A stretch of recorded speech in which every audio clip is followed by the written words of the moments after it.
Hi everyone, कैसे हो दोस्तों। उम्मीद करता हूँ आप सब अच्छे होंगे, आपकी पढ़ाई अच्छी चल रही होगी। दोस्तों मैंने 67वीं बीपीएससी पीटी एग्जाम से पहले एक वीडियो बनाया था, उसके बाद मैंने कुछ दिनों तक वीडियो नहीं बनाए ताकि आप लोग मेरे वीडियोस को देख करके कुछ नया पढ़ने न लग जाएं, ताकि आप लोगों को अच्छा वक्त मिले अपने बेसिक सोर्स को अच्छे तरीके से रिवाइज करने का और एग्जाम में जाकर के उसको अच्छे तरीके से रिप्रोड्यूस करने का।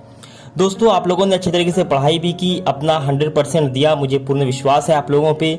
लेकिन फिर जो बातें होती हैं वो आपके सामने हैं। परीक्षा ली जाती है, स्टूडेंट बहुत ही मुशक्कत के साथ जाते हैं, परीक्षा देते हैं, उसके बाद पता चलता है कि पेपर लीक था, फिर पेपर को कैंसिल कर दिया जाए। दोस्तों ये बढ़िया ही है कि अगर पेपर लीक था तो उसके बाद कैंसिल करना ओवरऑल बहुत अच्छा डिसीजन मैं मानता हूँ, क्योंकि पिछले बार भी जब औरंगाबाद में पेपर लीक का मामला सामने आया था तो उसके बाद से दोस्तों बहुत सारे स्टूडेंट को ऐसा लगता है, और मेरा भी कहीं एक हद तक मानना है कि शायद इसकी वजह से ही कट ऑफ इतना ज़्यादा ऊपर था।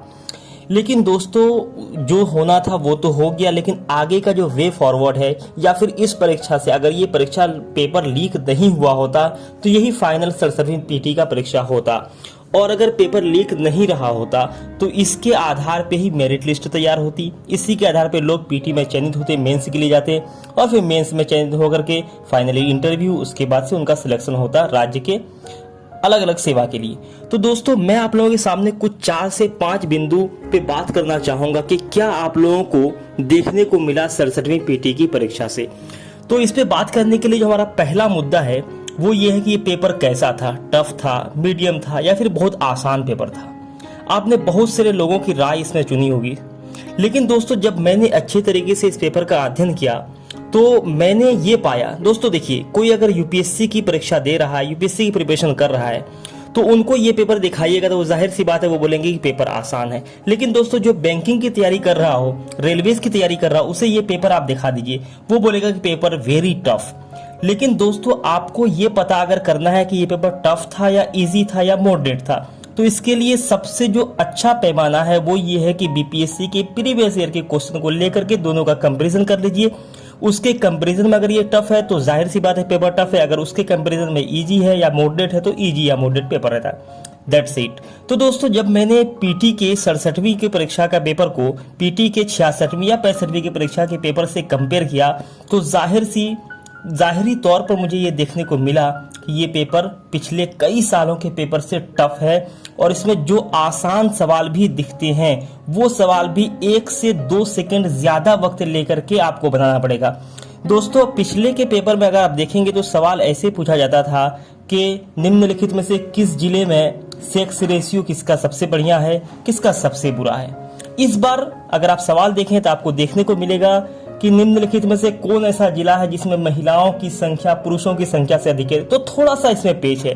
जाहिर सी बात है आप इस सवाल को बिल्कुल हल कर लेंगे, लेकिन आपको कम से कम 2 सेकंड या 5 सेकंड ज्यादा सोचना पड़ेगा इस पर कि क्या पूछना चाह रहा है, क्या इसमें कहीं पर और कुछ फंसाने की कोशिश तो नहीं करना है, क्या कहीं पर पुरुष की जगह महिला, महिला की जगह पुरुष नहीं। तो आप एक बार तो अलग से रीड करेंगे ही करेंगे।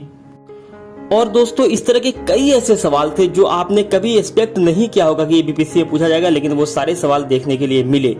और इसी के आधार पे मैं ये भी कहना चाहूंगा, बहुत सारे लोगों को ऐसा लगता है कि इस बार का कट ऑफ शायद 110 से ऊपर चला जाता। कुछ लोगों को तो मैंने ये परीक्षा से पहले ही कहते हुए सुना था कि इस बार का कट ऑफ लिख करके ले लो 115 जाएगा। भाई आप कैसे कह सकते हो परीक्षा से पहले की कट ऑफ किया जाने वाला है। तो दोस्तों इस पेपर को अच्छे तरीके से अध्ययन करने के बाद मैं इस कंक्लूजन पे पहुंचा हूं कि इसका कट ऑफ जनरल कैटेगरी के लिए 100 के आसपास रहता, उससे ज्यादा कभी नहीं रहता, क्योंकि पेपर टफ था। ज्यादा से ज्यादा अगर इसका कट ऑफ होता तो 102-3 हो सकता था, या फिर इसका 98-97 भी cut off general category mail के लिए आपको देखने को मिल सकता था। तो दोस्तों इसलिए आप लोगों को आगे की परीक्षा के लिए तैयार रहना है कि किस तरह के सवाल पूछे जाएंगे। आपको अब बिल्कुल आसान सवाल बहुत कम देखने को मिलेंगे, मॉडरेट सवाल ज्यादा देखने को मिलेंगे, और थोड़े टफ सवाल भी देखने को मिल सकते हैं, इसलिए आपको उसके लिए तैयार रहना है। चलिए दोस्तों अब दूसरे बिंदु पर बात करते हैं कि अब अगर ये परीक्षा होगी तो कब होगी। बहुत सारे लोगों का कहना ये है कि कुछ न्यूज भी वो लोग चला रहे हैं कि ये परीक्षा जो है कि जून 15 या जून 15 के बाद होने लग जाएगी या फिर हो जाएगी। दोस्तों मुझे नहीं लगता कि ये परीक्षा अब 15 जून तक होने वाली। कम से कम अभी से आप 2 महीना ले लीजिए, मिड जुलाई या फिर अगस्त में ये परीक्षा हो सकती है। क्योंकि दोस्तों देखिए, वो कहते हैं, एक कहावत है कि दूध का जला जो है वो छाछ भी फूंक करके पीता है। अब जो है कि बोर्ड अपनी तरफ से कोई भी गलती नहीं दोहराना चाहेगी और सही से और सही पुख्ता इंतजाम के साथ ही इस परीक्षा को लेगी। इससे पहले सीडीपीओ की परीक्षा लेनी है, उसके बाद फिर सेंटर की बात आएगी, बहुत सारी बातें बीच में है दोस्तों। इसलिए क्योंकि पूरे देश में बिहार की एक तरीके से जग हसाई हो गई है, अब इस परीक्षा में बहुत सारे बदलाव भी होने के अनुमान है। इसलिए मेरा जहां तक मानना है कि ये परीक्षा कम से कम 2 महीने में होगी। इसलिए आप लोगों का जो सेगमेंट वीक रह गया उस पर अच्छे तरीके से मेहनत करें, आप लोग उसको स्ट्रॉन्ग करने की कोशिश करें। क्योंकि दोस्तों अब आप किसी 1-2 सेगमेंट को बिल्कुल छोड़ करके, क्योंकि बहुत सारे स्टूडेंट ऐसे होते हैं जिनका मानना होता है कि मैथ तो बिल्कुल पढ़ूंगा ही नहीं या पढ़ूंगी ही नहीं। दोस्तों इस तरीके से आप किसी भी सेगमेंट को पूरी तरीके से नकार करके अगर परीक्षा में जाएंगे तो कहीं ना कहीं आपको एक नेगेटिव एनर्जी रहेगी और जिसकी वजह से आपका परफॉर्मेंस खराब हो सकता है। क्योंकि आपका जो प्रीवियस सेगमेंट है उससे भी आप ज्यादा से ज्यादा 70% सवाल ही सही कर सकते हैं। बाकी सवाल में आपको या तो गेस करना पड़ेगा या फिर सवाल आपसे नहीं बनेगा। इसलिए दोस्तों आप लोग जो भी वीक एरिया है उसको अच्छे तरीके से स्ट्रॉन्ग करने की कोशिश करें। बहुत सारे सवालों की आप प्रैक्टिस करें। और कुछ सवाल, 1-2 सवाल मैंने देखा है कि यूपी पीसीएस की पिछले साल वाले परीक्षा से सीधे तौर पे पूछा गया है। तो इसका ये मतलब है कि आप लोगों को यूपी पीसीएस के परीक्षा के भी पीवाईक्यूज को अच्छे तरीके से अध्ययन करना चाहिए बीपीएससी के लिए। अब दोस्तों हमारा अगला बिंदु आता है कि कौन ऐसा मैगजीन है जिससे बहुत ज्यादा सवाल आ गए या सभी सवाल एक ही मैगजीन से उठा करके रख दिए गए। दोस्तों कोई भी ऐसा मैगजीन नहीं है जिससे सारे सवाल आ गए हो, या कोई भी ऐसा मैगजीन नहीं है जिससे सवाल देखने को नहीं मिले हो। दोस्तों करंट के लगभग 60% सवाल ऐसे हैं जो आपको किसी भी अच्छे मैगजीन से, जो भी 4-5 मैगजीन, मैं किसी का नाम नहीं ले रहा हूं, उसमें से आपको देखने को मिल जाए। किसी से एक कम, किसी से एक ज्यादा, वो बहुत ज्यादा मैटर नहीं करता है। लेकिन दोस्तों कोई भी मैगजीन ऐसा नहीं था जिससे 100% सवाल देखने को मिल गए। कोई भी कोचिंग संस्थान ऐसी नहीं थी जिससे सारे सवाल देखने को मिल गए। दोस्तों सवाल करंट के बहुत टफ सवाल थे। कुछ सवाल बिल्कुल आपको आसान लग सकते हैं, लेकिन अगर सारे सवालों को आप देखेंगे तो परीक्षा में कहीं ना कहीं करंट के सवाल एक तो बहुत पीछे के पूछे गए हैं, और दूसरे दोस्तों देखिए एक सवाल तो ऐसा ही पूछा गया कि जब 66वीं बीपीएससी की परीक्षा 27 दिसंबर को हुई थी, अब जून 2020 का सवाल आप पूछ रहे हैं, तो इस पीटी से, पिछले पीटी से भी पहले का सवाल पूछा गया है। तो दोस्तों इसलिए मैं कहना चाहूंगा, किसी भी मैगजीन वाले अगर ये कहते हैं कि मेरे यहाँ से सारे सवाल आए हैं, कोई भी यूट्यूबर अगर ये कहता है कि मेरे यहाँ से सारे सवाल आ गए, तो बिल्कुल झूठ है, बिल्कुल गलत है, बिल्कुल अफवाह है। इस पे न पड़े। मैंने तो यहाँ तक देखा है कि कुछ यूट्यूबर अपने यहाँ के सवाल आने की संख्या बढ़ाने के लिए वो ये भी शामिल कर रहे हैं कि बोध गया में किसका जन्म हुआ था, ये भी करंट का सवाल है। लोथल गुजरात में है, ये भी करंट का सवाल है। दोस्तों अगर ये करंट में कहीं पे न्यूज में था भी, लेकिन आप लोग अपने बेसिक सोर्स में, ल्यूसेंट में, बाकी किताबों में बचपन से इस चीज को पढ़ते हुए आ रहे हैं कि बोध गया में किसका जन्म हुआ था, या फिर गुजरात जो है में लोथल पढ़ता है। तो अगर ये करंट में था भी तो करंट से तो आपको इसको पढ़ने की जरूरत ही नहीं थी। आपने जिसको अपने बेसिक सोर्स में पढ़ा था, फिर भी वो अपने की करंट में ज्यादा सवाल मेरे यहाँ से पूछे गए थे। 30 में 28 पूछे चले गए, 29 पूछे चले गए। इस चक्कर में बिल्कुल भी मत पढ़ें। जहां पे आपका भरोसा है उनसे पढ़ें, जिस मैगजीन पे आपका भरोसा है वहां से तैयारी करें। किसी के दबाव में बिल्कुल भी नहीं आए, क्योंकि इस बार का सवाल ऐसा था, कोई भी ये दावा नहीं कर सकता कि 60% से ज्यादा सवाल उसके सोर्स से आए होंगे। इस एग्जाम में अच्छा वही क्या होगा जो अच्छे तरीके से, जिसका बेसिक क्लियर होगा, अच्छे तरीके से जिसने अध्ययन किया होगा, उस जिसका रिवीजन बहुत अच्छा होगा, चीजों पे पकड़ जिनकी अच्छी होगी। दोस्तों साइंस के भी लगभग 5 सवाल ऐसे थे जो बहुत ही कॉन्सेप्चुअल सवाल थे, उसमें आपको अच्छे तरीके से कॉन्सेप्ट की क्लैरिटी की जरूरत थी। इसलिए दोस्तों आप लोग साइंस को अच्छे तरीके से पढ़ें। दोस्तों हमारा अगला बिंदु ये है कि किस यूट्यूबर से परीक्षा में बहुत ज्यादा क्वेश्चन फंस गए सीधे सीधे। दोस्तों बहुत सारे यूट्यूबरों का ये दावा था, परीक्षा से पहले वो अपने थंबनेल पे ही लिखा करते थे कि ये वीडियो देख लिए पीटी क्लियर है, ये वीडियो देख लिए करंट का एक भी सवाल नहीं छूटेगा, ये वीडियो देख लिए ये गुटका वीडियो है, ये चटका वीडियो है, ये चुटकी वीडियो है। दोस्तों इस तरह के वीडियो से पूरा यूट्यूब भरा पड़ा था। दोस्तों इस तरह के वीडियो से कुछ भी नहीं होता है।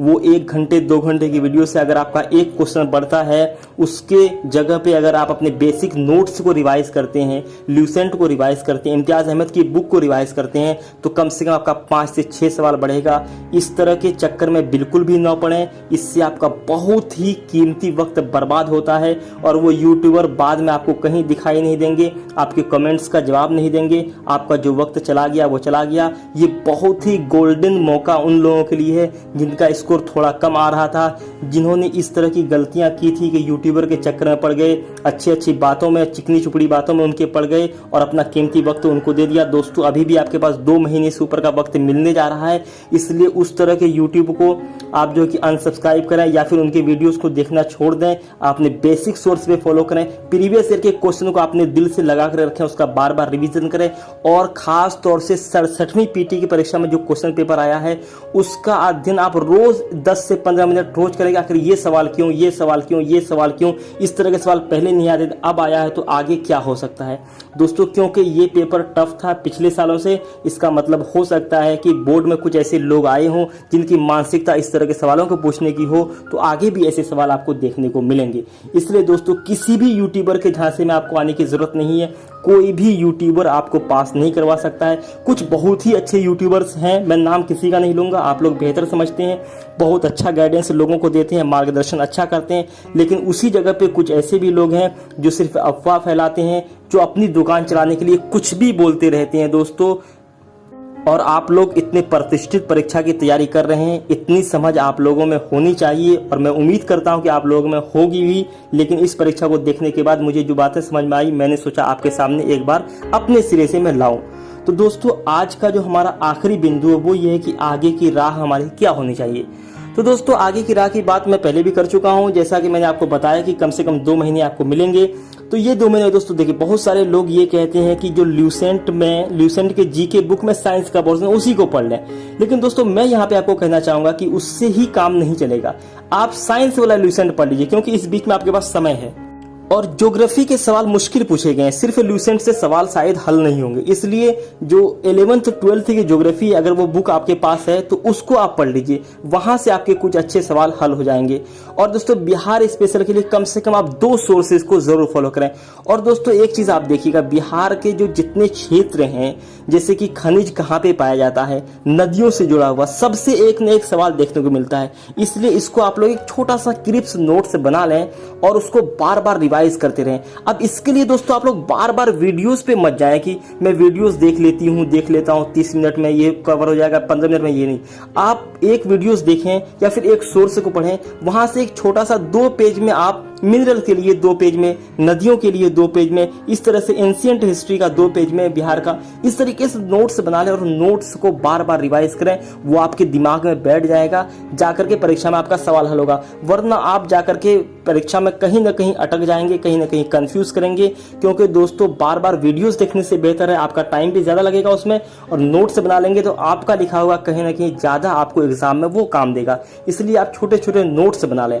करंट अफेयर के लिए भी आप लोग 2 मैगजीन पढ़ें, अच्छे तरीके से पढ़ें। किसी भी यूट्यूबर के झांसे में मत आए कि मैं सारे परीक्षा में आने वाले सवाल आपको करवा दूंगा, कोई भी नहीं करवा सकता दोस्तों।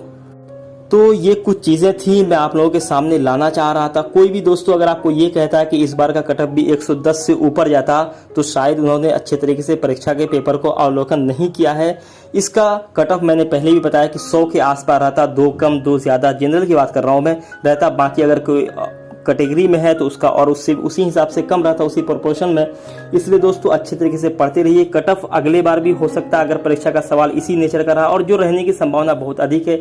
अब बहुत ही सतही लेवल के सवाल नहीं आने वाले, इसलिए आप लोगों को भी थोड़ा और मजबूत होना चाहिए, थोड़ा पढ़ने का टाइम भी मिलेगा। ज्यादातर स्टूडेंट के लिए ये अपॉर्चुनिटी है, क्योंकि अगर मान लीजिए 4 लाख स्टूडेंट परीक्षा में शामिल हुए थे तो होने वाला तो पीटी 10,000 का ही था। बाकी जो जितने लोग बचे हुए थे वो सारे तो कहीं ना कहीं फेल करने वाले थे। उन सारे लोगों के लिए अपॉर्चुनिटी है अपने मार्क्स को इनरीच करने के लिए और आगे की परीक्षा के लिए सफल होने के लिए। आप लोगों को बहुत बहुत मेरी तरफ से शुभकामनाएं हैं। किसी भी आपदा में दोस्तों हमें अवसर खोजने की जरूरत है, इसलिए इसको भी एक अवसर मान करके तैयारी कीजिए। किसी का भी अंधभक्त बिल्कुल मत बनिए, मैं आप लोगों को यही बात कहना चाहूंगा। Thank you for listening me, please subscribe my channel. Bye.